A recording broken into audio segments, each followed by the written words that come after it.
أعوذ بالله من الشيطان الرجيم. بسم الله الرحمن الرحيم.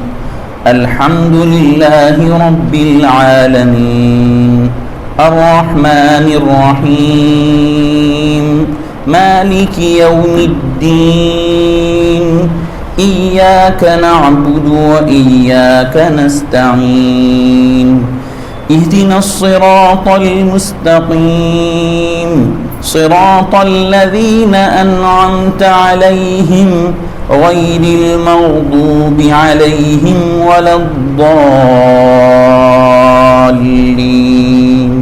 آمين. بسم الله الرحمن الرحيم. الحمد لله رب العالمين وصلى الله على النبي الكريم وعلى آله وصحبه أجمعين. اما بعد. محترم بزرگوں اور دوستو، گزشتہ ہفتے آپ کے سامنے سورہ فاتحہ کی جو پہلی آیت ہے بسم اللہ الرحمن الرحیم، اس پر گفتگو ہوئی اور اللہ تعالیٰ کی جو بنیادی صفات ہیں رحمان اور رحیم کی، اس سے متعلق کچھ گفتگو کی گئی.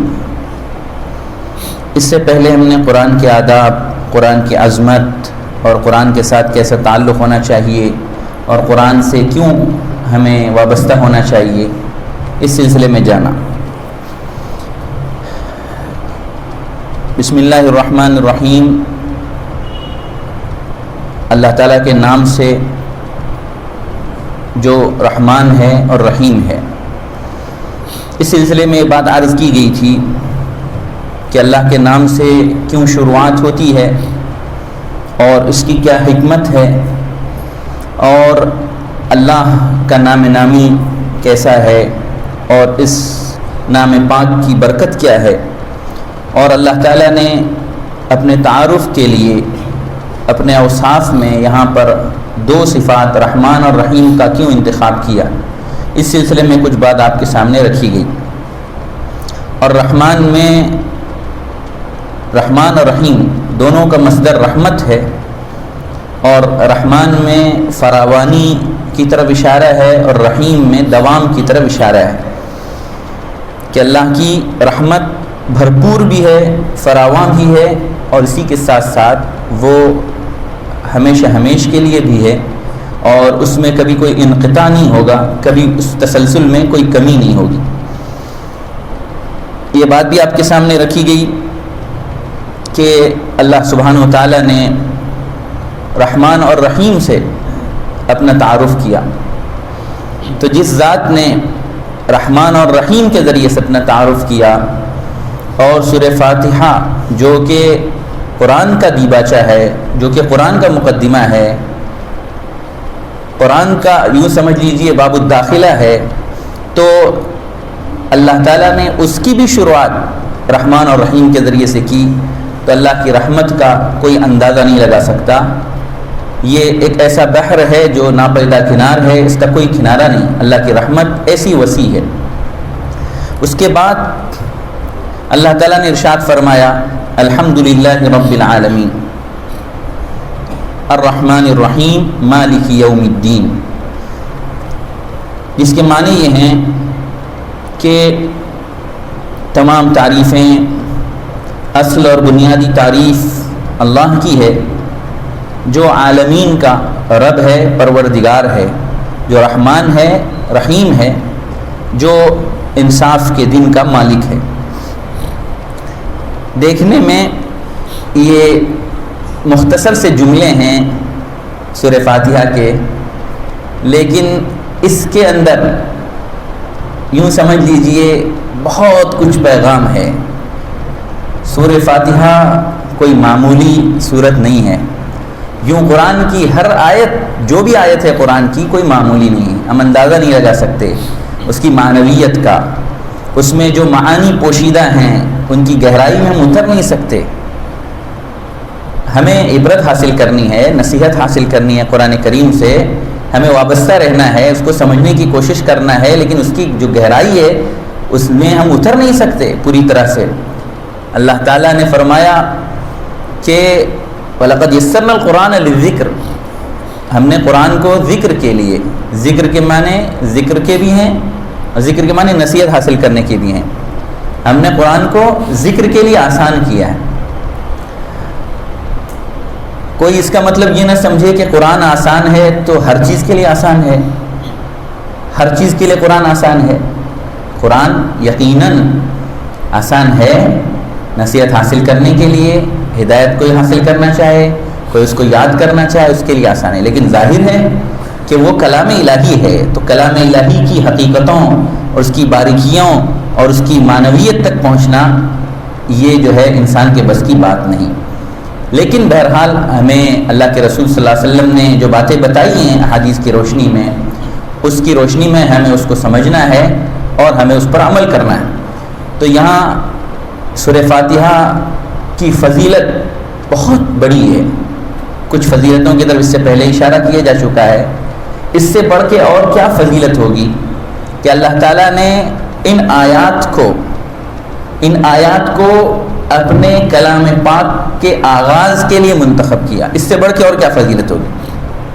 جو کلام پاک اللہ تعالیٰ نے انسانیت کی ہدایت کے لیے اتارا، اپنا کلام مبارک، اس کا آغاز، اس کی ابتدا ان آیات کے ذریعے سے کی، اور ان آیات کو اللہ تعالیٰ نے خود فرمایا سبع من المثانی، اور ان آیات کے اترنے پر شیطان رویا ہے۔ حدیث شریف میں فرمایا گیا کہ سورہ فاتحہ کے اترنے پر کچھ موقع گنائے گئے، کچھ 2-3 موقع ہیں کہ ان موقعوں پر شیطان رویا ہے، اس میں یہ آیتیں جب اترنے کا موقع تھا اس موقع پر بھی شیطان رویا ہے۔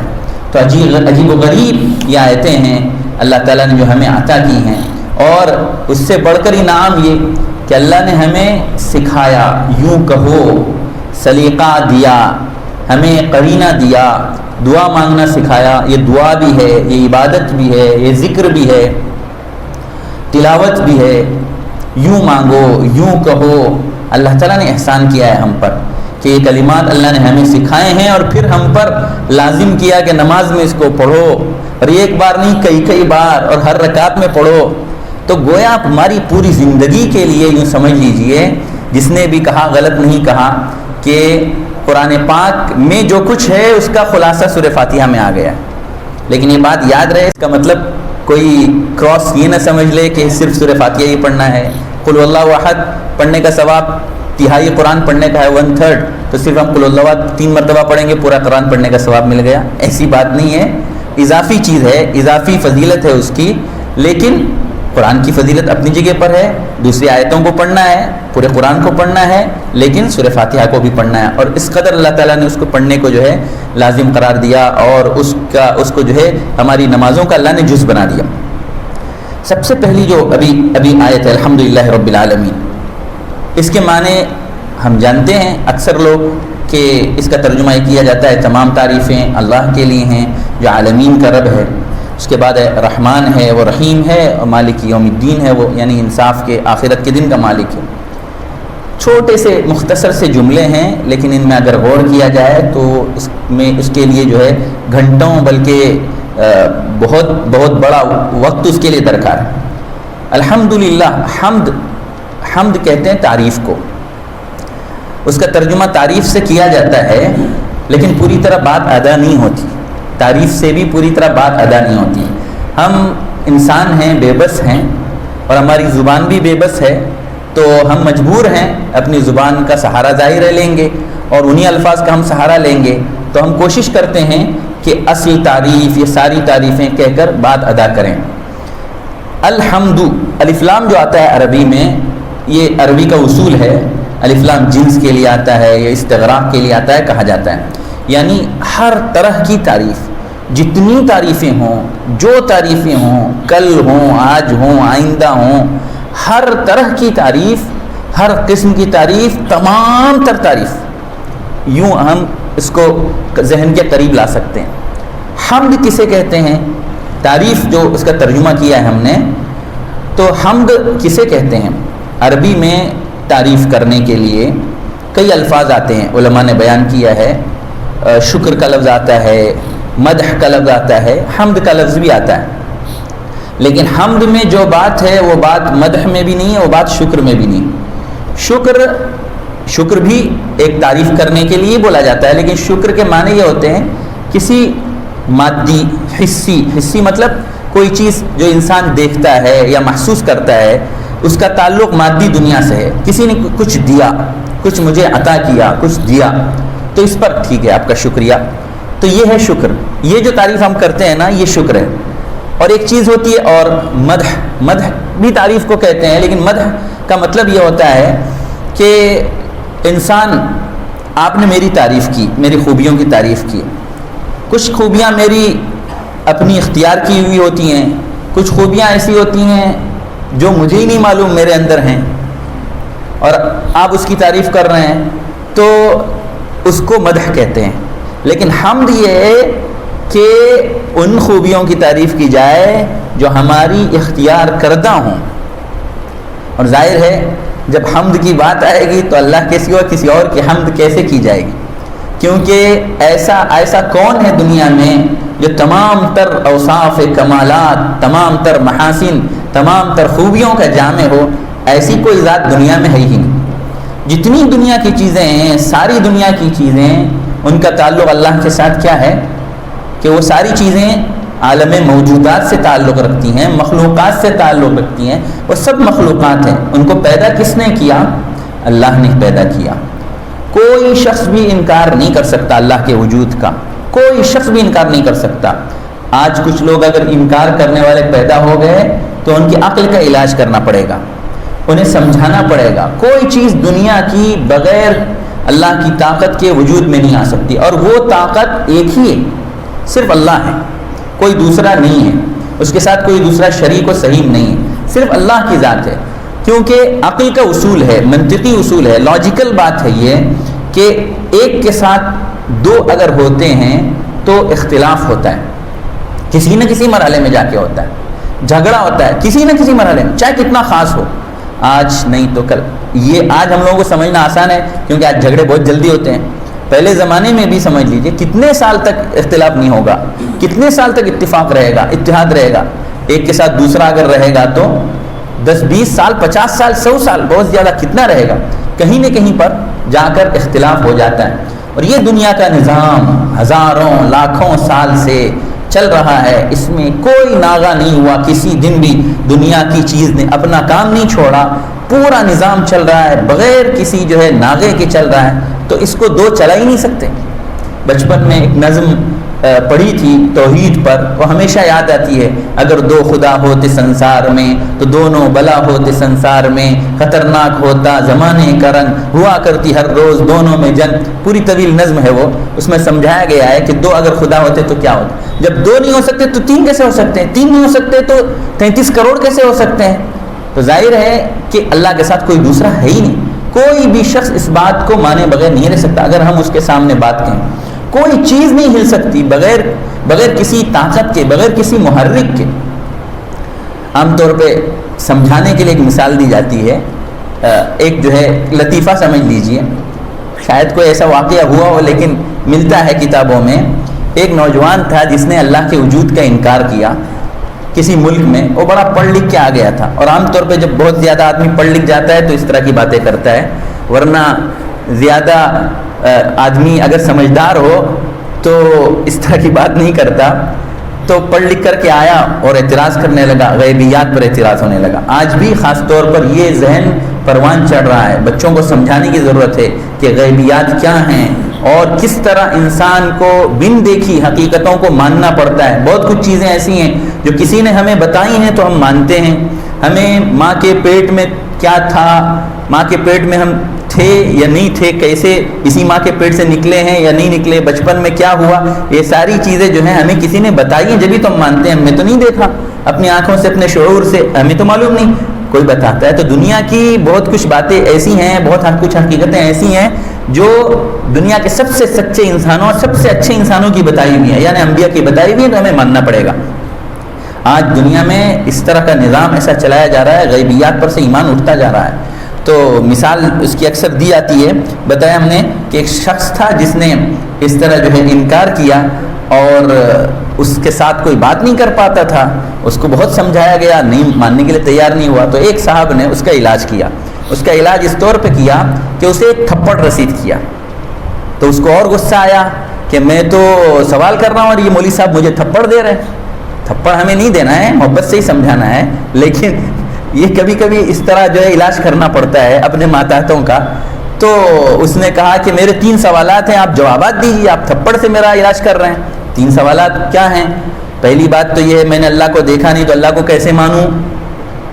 دوسری بات یہ ہے کہ ایک بات تو یہ ہوگی.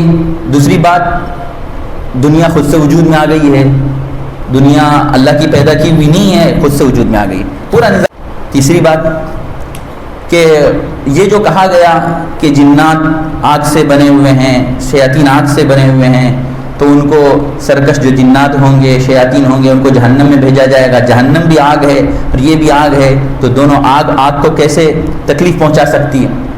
تو مولوی صاحب نے کہا تمہارا تو جواب ہو گیا، تینوں جوابات تمہارے ہو گئے. بتاؤ مجھے، تم دکھا دو تمہیں درد کہاں ہوا. درد ہوا تمہیں؟ جی بہت درد ہوا. کہاں ہوا درد؟ میں نہیں مانتا ہوں، میں تمہارے درد کو نہیں مانتا. کہاں ہوا درد؟ دکھا دو مجھے. تو دکھا نہیں سکتا، ظاہر ہے وہ ایک ایسی چیز ہے جو ماننی پڑتی ہے، اس کا اثر کہاں ظاہر ہوا؟ زیادہ لال ہو سکتا ہے لیکن درد آپ دکھائیے مجھے. آپ کو درد ہوا نا، آپ درد دکھائیے مجھے. درد نہیں دکھا سکتا، ماننا پڑے گا. دوسری چیز، نہیں میں نے تھپڑ نہیں چلایا، خود سے تھپڑ چل گیا. خود سے تھپڑ چلتا ہے؟ نہیں چلتا. تو کسی نے چلایا جبھی تو چلا. تو جب تھپڑ نہیں چل سکتا، کوئی پہیہ نہیں گھوم سکتا، تو دنیا کا نظام کیسے چلے گا؟ کوئی تو چلا رہا ہوگا، وہ ایک ہی چلا رہا ہوگا. اور تیسری بات یہ ہے میں بھی انسان ہوں، تم بھی انسان ہو، میں بھی مٹی کا بنا ہوں، تم بھی مٹی کے بنے ہوئے ہو. مٹی نے مٹی کو تکلیف دی کہ نہیں؟ تکلیف بھی ہے نہیں. تو اس کی سمجھ میں بات آ گئی. بہرحال تو جو نہ ماننے والے بھی ہیں وہ کہیں نہ کہیں جا کر اس بات کو تسلیم کرنے پر مجبور ہوتے ہیں کہ کوئی ایک ہے جو دنیا کے نظام کو چلا رہا ہے. اور جب وہ خالق ہے، جب وہ دنیا کے نظام کو چلانے والا ہے. اور مشرکین مکہ کے لیے کوئی بات دشوار نہیں تھی، ان سے بار بار پوچھا گیا وَلَئِن سَأَلْتَهُم مَّنْ خَلَقَ السَّمَاوَاتِ وَالْأَرْضَ لَيَقُولُنَّ اللَّهُ. آج بھی مشرکین جو ہوتے ہیں وہ کہیں نہ کہیں جا کر شرک تو کرتے ہیں لیکن اخیر میں جا کر ایک کی طاقت کو تسلیم کرتے ہیں. لیکن وہ ہدایت یافتہ اس لیے نہیں ہے کہ وہ دوسروں کو بھی شریک کر لیتے ہیں ابتدائی مرحلے میں ہی صحیح. اللہ تعالیٰ کے اختیارات میں دوسروں کو شریک کر لیتے ہیں. وہ وجہ اس کی یہی ہے کہ انہوں نے اپنی عقل کی مدد سے فیصلہ کیا. عقل کی مدد سے سارے فیصلے نہیں کیے جاتے، عقل کی مدد سے قریب پہنچا جا سکتا ہے لیکن کہیں نہ کہیں جا کر کسی ایک کی بات ماننی پڑے گی. اور کس کی بات مانیں گے؟ جو سب سے سچے ہوں گے، سب سے اچھے ہوں گے، ان کی بات مانی جائے گی. ظاہر ہے انبیاء سب سے سچے، سب سے اچھے ہوتے ہیں. تو بہرحال مشرکین مکہ جو تھے وہ تو تسلیم کرتے ہی تھے اللہ تعالیٰ کی ذات، اللہ تعالیٰ کی طاقت کو. تو مشرکین ہوں یا کوئی بھی ہوں، اب جب ظاہر ہے وہ خالق ہے، وہ سب سے بڑی طاقت کا مالک ہے، وہ کائنات کا تنہا پیدا کرنے والا ہے. اور عیسائی بھی یہودی بھی جو بڑے بڑے مذاہب تھے وہ اس بات کو مانتے ہیں کہ اللہ تعالیٰ نے کائنات کو پیدا کیا. ان کی غلطی یہ ہوئی مثلا انہوں نے کہا کہ اللہ پیدا کر کے تھک گیا، 6 دن میں اس نے پیدا کیا، 7ویں دن اس نے آرام کیا. اور اس نے بھی اختیارات تقسیم کر دیے. مثلا اپنے بیٹا بنا لیا عیسیٰ علیہ السلام کو اور اختیار دے دیا ان کو بہت کچھ. اس طرح اختیارات اس نے بانٹ دی. یہاں ان کی گمراہی ہوئی. لیکن اللہ نے پیدا کیا وہ تسلیم کرتے ہیں. اللہ تعالیٰ نے اسی لیے فرمایا کہ آسمان و زمین کو ہم نے پیدا کیا 6 دنوں میں اور ہمیں کوئی تھکاوٹ لاحق نہیں ہوئی. پہلے مرحلے میں اگر دیکھا جائے تو سوال پیدا ہوتا ہے اللہ تعالیٰ نے یہ کیوں فرمایا؟ اللہ اتنی بڑی طاقت کا مالک ہے. تو ہمارے ذہنوں میں یہ سوال پیدا ہوتا ہے اتنی بڑی طاقت کا جب وہ مالک ہے تو آخر کیوں اس نے یہ کہا کہ ہمیں تھکاوٹ لاحق نہیں ہوئی؟ وہ اس جملے کا جواب ہے جو انہوں نے کہا تھا کہ اللہ تھک گیا، اللہ ریٹائرڈ ہو گیا، نعوذ باللہ فلاں. اس کا جواب ہے یہ قرآن کیا ہے. کوئی ایک لفظ بھی زائد نہیں ہے. نگینہ جیسے ہوتا ہے، نگینہ انگوٹھی میں نگینہ فٹ ہوتا ہے، اس کی جگہ پر اس کو نکال دیا جائے تو بات بے وزن ہو جاتی ہے، خوبصورتی ختم ہو جاتی ہے. ایسے قرآن کا ہر لفظ ایک نگینہ ہے سمجھ لیجیے جو اپنی جگہ پر بالکل فٹ ہے. بہرحال تو جو لوگ بھی ہیں وہ سب مانتے ہیں کہ اللہ نے پیدا کیا. تو جب اللہ نے پیدا کیا، جب اللہ کائنات کا خالق ہے، اس کا مالک ہے، بہت بڑی طاقت کا وہ مالک ہے، تو ظاہر ہے کہ وہ وہی تعریف کا مستحق ہے. اور جہاں بھی تعریف ہوگی، جس کی بھی تعریف ہوگی، کس کی تعریف ہوگی دنیا میں؟ جس کی بھی تعریف ہو، جس مخلوق کی بھی تعریف ہو، تو ظاہر ہے کہ تعریف کا اصل مستحق کون ہوا؟ وہ ہوگا جس نے وہ کمال دیا انسانوں کو۔ انسان کی کسی صفت کی تعریف کی جائے تو ظاہر ہے کس کی تعریف ہوگی؟ کون کے تعریف کا مستحق ہے؟ میں؟ کیا میں تعریف کا مستحق ہوں؟ بالکل نہیں، میں تعریف کا کیسے مستحق ہو سکتا ہوں؟ کیونکہ میری ذاتی چیز نہیں ہے، میرا ذاتی وصف نہیں ہے، وہ میں نے اختیار کیا ہوا نہیں ہے، میرا اختیار کیا ہوا نہیں ہے، اور کسی بھی وقت وہ وصف مجھ سے چھن سکتا ہے، تو میں کیسے اس کا مالک ہوا؟ میں کیسے تعریف کا مستحق ہوا؟ بات سمجھ میں آئی؟ تو کوئی بھی چیز ہے، انسان ناقص ہے، انسان کے قوہ ناقص ہیں۔ ابھی میں بول رہا ہوں، ابھی میری زبان گم ہو جائے، یہ بھی ممکن ہے۔ ابھی میں چل رہا ہوں، ابھی گر جاؤں، کچھ ہو جائے مجھے، ممکن ہے۔ تو انسان پھر کس بلبوتے پر دعویٰ کر سکتا ہے میں کچھ ہوں؟ میں کچھ بھی نہیں ہوں، یہ کمال ہے۔ انسان اللہ کے سامنے اس بات کا اعتراف کرے میں کچھ نہیں ہوں، تو سب کچھ ہے، اے اللہ آپ سب کچھ ہیں۔ ہم سے کہلوایا جا رہا ہے، ہر نماز میں کہلوایا جا رہا ہے، ہر رکعت میں کہلوایا جا رہا ہے، یہ لفظ ہماری زبان سے ادا کیا جا رہا ہے، اے اللہ آپ ہی سب کچھ ہے، میں کچھ بھی نہیں ہوں۔ یہ استحضار اگر ہم کو ہو جائے زندگی میں تو ہمارا بیڑا پار ہو جائے۔ انسان غرور کرتا ہے، ناز کرتا ہے، گناہ کرتے وہ غرور کرتا ہے، دنیا کے کسی کام میں غرور کرتا ہے۔ انسان کمالات کو اپنا وصف سمجھتا ہے۔ کہاں سے کمال تیرے اندر آ گیا؟ کسی وصف، نہ حسن ہے، نہ مال ہے، نہ طاقت، کوئی چیز، بڑی بڑی جتنی چیزیں، سب چیزیں، بڑی کیا چھوٹی کیا، سب چیزیں مثال کے طور پر بڑی، ان میں انسان کی اپنی کوئی چیز نہیں۔ انسان بڑا خوبصورت ہے، ایک پھنسی نکل گئی، ایک پھوڑا نکل گیا، کل کو چہرہ کیا ہو گیا؟ ساری جھریاں پیدا ہو گئیں، کل کو چہرہ کیا ہو گیا؟ بڑا خوبصورت تھا اپنے وقت کا، کوئی حادثہ ہو گیا، کیا ہو گیا؟ انسان کا اپنا کچھ بھی نہیں ہے، سب کچھ اللہ کا ہے۔ تو تعریف کا اصل مستحق کون ہوا؟ ظاہر ہے اللہ کی ذات تعریف کی اصل مستحق۔ انسان دنیا کی کسی چیز کی تعریف ہوگی تو وہ تعریف اللہ کی ہوگی، وہ تعریف اللہ کی ہوگی، انسانوں کی نہیں ہوگی۔ وقتی طور پہ انسان کسی کی تعریف کرے تو کرے، لیکن اصل تعریف وہ کس کی ہے؟ اللہ کی ہے، کیونکہ سارے کمالات، سارے محاسن، ساری خوبیوں کی جامع اللہ کی ذات ہے، اور یہ اللہ کا وصف ہے کہ وہ کامل ہے، اس کے سوا جتنی چیزیں ہیں کائنات کی وہ سب ناقص ہیں۔ تو الحمدللہ رب العالمین، اپنی زبان سے ہم اس بات کا اقرار کر رہے ہیں اے اللہ آپ ہی سب کچھ۔ اگر یہ احساس ہم کو ہو جائے، ہر لمحے ہمیں اس بات کا احساس ہو جائے، وقتاً فوقتاً ہم اپنے دلوں کا جائزہ لیتے رہیں کہ اے اللہ میرا کچھ نہیں، آپ کا ہی۔ اب دیکھیے، سوچئے، ہمیں ضرورت اس بات کی ہے کہ ہم جو پڑھ رہے ہیں اس کے معنی ہمیں معلوم ہونے چاہیے۔ ہمیں معنی نہیں معلوم ہوتے، اس لیے استحضار نہیں پیدا ہوتا۔ جس کو معنی معلوم ہوتے ہیں تو اس کو استحضار رہتا ہے، اس کو قرآن کی ایک ایک آیت دعوت فکر دیتی ہے۔ حدیث کتابوں میں آتا ہے، تاریخ کی، سیرت کی کتابوں میں آتا ہے، بڑے بڑے علماء کے بارے میں آتا ہے، بڑے بڑے اہل اللہ کے بارے میں آتا ہے، ایک ایک آیت پر پوری پوری رات گزار دیتے تھے۔ آج افسوس اس کا ہے کہ ہمیں اس کا یقین بھی نہیں ہوتا، ایسا کیسے ہو سکتا ہے؟ ہم لوگ یہ کہتے ہیں ایسا کیسے ہو سکتا ہے، ایک آیت پر پوری رات کیسے گزار دی؟ نہیں، حقیقت یہ ہے کہ ان کے سامنے اس کا مطلب تھا، رونگٹے ان کے کھڑے ہو جاتے تھے۔ اللہ تعالیٰ نے قرآن میں بیان فرمایا، اہل ایمان کی مثال یہ، اہل ایمان کا حال یہ کہ ان کے سامنے اللہ کی آیتیں تلاوت کی جاتی ہیں، رونگٹے جسم کے کھڑے ہو جاتے ہیں۔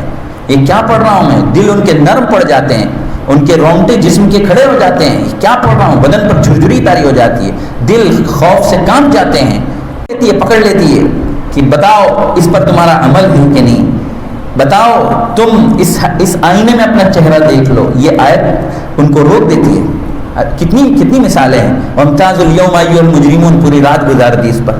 آج بھی اگر مطلب کسی کو معلوم ہو جائے، صحیح معنوں میں استحضار ہو جائے، قرآن کی عظمت دل میں ہو، اللہ کی عظمت دل میں ہو، رسول اللہ صلی اللہ علیہ وسلم کی تعلیمات دل میں ہو، اس کے بعد پھر قرآن پڑھیے، دیکھیے کیا مزہ ملتا ہے، کیا لذت ملتی ہے۔ تو اس طرح ہمیں جب معنی معلوم ہوں گے تو مزہ آئے گا، تو لذت ملے گی۔ اگرچہ کہ ہمیں لذت حاصل کرنے کے لیے نہیں پڑھنا ہے، ہمیں اللہ کو راضی کرنے کے لیے پڑھنا ہے۔ تو وقتاً فوقتاً ہمیں جائزہ لینا چاہیے دن میں، وقتاً فوقتاً، کہ میں جو پڑھ رہا ہوں اس کے معنی کیا ہے، اس کا مطلب کیا ہے۔ تو میں زبان سے ادا کر رہا ہوں، میرا دل بھی ساتھ دے رہا ہے کہ نہیں دے رہا ہے، اور کہیں ایسا تو نہیں کہ میرے دل میں کوئی بیٹھا ہوا ہے۔ یوں انسان ساری دنیا کی چیزوں کی نفی کر لیتا ہے، اپنی ذات کی نفی نہیں کر پاتا۔ یہ ایک بہت بنیادی حقیقت ہے. ساری دنیا کی تو نفی کرنا آسان ہے، لیکن انسان اپنی ذات کی نفی نہیں کر پاتا. میں کچھ ہوں یہ دل میں رہتا ہے. الحمدللہ رب العالمین کہہ کے اس میں کچھ کو نکالا جا رہا ہے اور کہا جا رہا ہے سب کچھ وہ ہے. اللہ کی ذات سب کچھ ہے، میں کچھ بھی نہیں ہوں. اسی لیے اب دیکھیے ہم دعا پڑھتے ہیں تحیات میں، پوری نماز ہو گئی.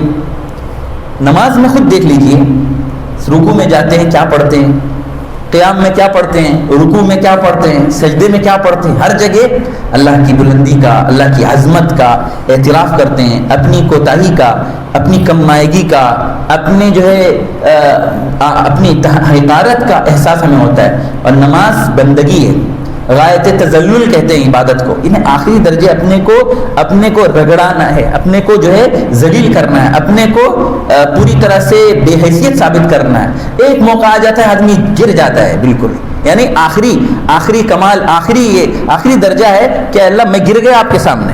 تو سجدہ یہ ہے. سجدے کی حقیقت ہمیں نہیں معلوم. ہاتھ ہم اٹھاتے ہیں، ہمیں حقیقت نہیں معلوم ہاتھ کیوں اٹھایا جاتا ہے. ہاتھ اس لیے اٹھایا جاتا ہے، علماء نے لکھا ہے اس کی حکمت یہ ہے کہ ہم ساری دنیا کی نفی کر رہے ہیں اور اللہ کا نام لے کر اللہ کو اپنے دل میں، اللہ کی عظمت اپنے دل میں ہم بٹھا رہے ہیں. ساری دنیا کی نفی ہو رہی ہے لیکن ہم ساری دنیا کو لے کے آ جاتے ہیں نماز میں. تو افسوس اس کا ہے. تو آپ دیکھ لیجئے ساری نماز ہو گئی، اللہ تعالیٰ کی عظمت کے کا سارا اعتراف ہم نے کر لیا. اس کے بعد اتحیات میں بیٹھے ہوئے ہیں، پھر بھی اللہ کی عظمت کا اعتراف ہو رہا ہے. ساری چیزیں اللہ کی عظمت کی ہیں. تو اللہ کو یہ چیز بھی پسند ہے کہ بندہ اللہ کی عظمت کے گن گائے. اللہ تعالیٰ اسی لیے فرماتا ہے، حدیث قدسی میں ہے، الکبریاء ردائی، کہ بڑائی میری چادر ہے. بندے کو زیب نہیں دیتا کہ وہ بڑائی مارے، کیونکہ اس کا حق ہی نہیں ہے. بندہ جتنا میرے سامنے اپنی عاجزی کا اعتراف کرے گا تو میں اس کو جو ہے عظمت عطا کروں گا، میں اس کو بلندی عطا کروں گا. اس لیے حدیث شریف میں فرمایا گیا ہے جو آدمی اللہ کے لیے تواضع اختیار کرتا ہے اس کو اللہ تعالیٰ عزت اور عظمت عطا فرماتے ہیں. تو یہاں پہ حدیث قدسی میں فرمایا گیا کہ بڑائی کے سلسلے میں کوئی اگر مجھ سے جھگڑے گا میں اس کو ذلیل کروں گا دنیا کے سامنے. مجھ سے میری چادر چھیننے کی کوشش کرتا ہے، اللہ تعالیٰ نے یہ فرمایا. تو یہاں پہ دیکھ لیجیے ساری بڑائی کا، ساری عظمتوں کا اعتراف کرنے کے بعد میں ہم کیا پڑھتے ہیں؟ اللہم انی ظلمت نفسی ظلما کثیرا ولا یغفر الذنوب الا انت فاغفر لی مغفرۃ من عندک وارحمنی انک انت الغفور الرحیم. اے اللہ بہت ظلم کیا میں نے. ابھی تو نماز پڑھی ہے، ظلم ہوا؟ ابھی تو نماز پڑھی ہے نا، آپ کی عظمت کا اعتراف کیا ہے، لیکن ہم کیا کہتے ہیں؟ میں نے بہت ظلم کیا. پتہ نہیں ہے اللہ، میں نے نماز پڑھی ہو کسی قابل ہے یہ نہیں معلوم نہیں مجھے. اے اللہ آپ قبول فرما دیں تو بہت بڑی بات ہے، قبول کرنے کے لائق بھی نہیں ہے پھر بھی قبول فرما لے. اے اللہ آپ اپنے دست عطا پر نظر فرمائیں، میری حالت پر نظر نہ فرمائیں. اسی لیے دعا سکھائی گئی ربنا تقبل منا، اے اللہ قبول فرما لیجئے. شاید قبولیت کا مستحق نہیں ہے میرا عمل، قبول فرما لیجئے. بس آپ کا کچھ نہیں بگڑے گا، میرا کام بن جائے گا. یہ احساس ہونا چاہیے ہمارے دل میں. تو اس جذبے کو پیدا کرنے کے لیے اللہ کے رسول نے دعا سکھائی. کس کو سکھائی؟ حضرت ابوبکر کو، اپنے سب سے کہتے ہیں قریبی رفیق اور اپنے جانشین اور سب سے کیا کہتے ہیں رازدار حضرت ابوبکر کو سب سے اچھے عمل یعنی نماز کے بعد پڑھنے کی دعا سکھائی. یہ دعا سکھائی. تو آج سوچئے اللہ تعالیٰ کو کتنا پسند ہے کہ آدمی اپنی حقارت کا اللہ کے سامنے، اپنی کم مائگی کا، اپنے قصوروں کا، اپنی کوتاہی کا اعتراف کرے. اسی لیے زبان سے کہلوایا جا رہا ہے ہر لمحے ہر وقت یہ استحضار رکھو ساری بڑائی اللہ کی، ساری تعریفیں اللہ کی. میں کچھ نہیں ہوں، اللہ سب کچھ ہے. اس کا اگر اعتراف ہمیں ہو جائے تو یہ جو ہے ہمارے لیے ایک اللہ تعالیٰ کی طرف سے ایک بہت بڑا ہمارے لیے جو ہے ایک احسان ہو جائے. ہمیں اس کی کوشش کرنی چاہیے. بس یہ سمجھ لیجیے الحمدللہ ہی اس کا سبق یہ ہے کہ اللہ تعالیٰ کی عظمت، اللہ کی حمد و ثنا، اللہ کی بڑائی، اللہ کی بزرگی اور سارے کمالات، سارے انعامات، سارے احسانات، اس کا سرا صرف اللہ کے ہاتھ میں ہے. انسان کا اپنا کچھ نہیں ہے، جو کچھ ہے اللہ کا ہے. یہ تصور ہمارے دل و دماغ میں بس جائے اور یہ ہماری زبان سے وقتاً فوقتاً ادا ہوتے رہے. وآخر دعوانا الحمدللہ رب العالمین.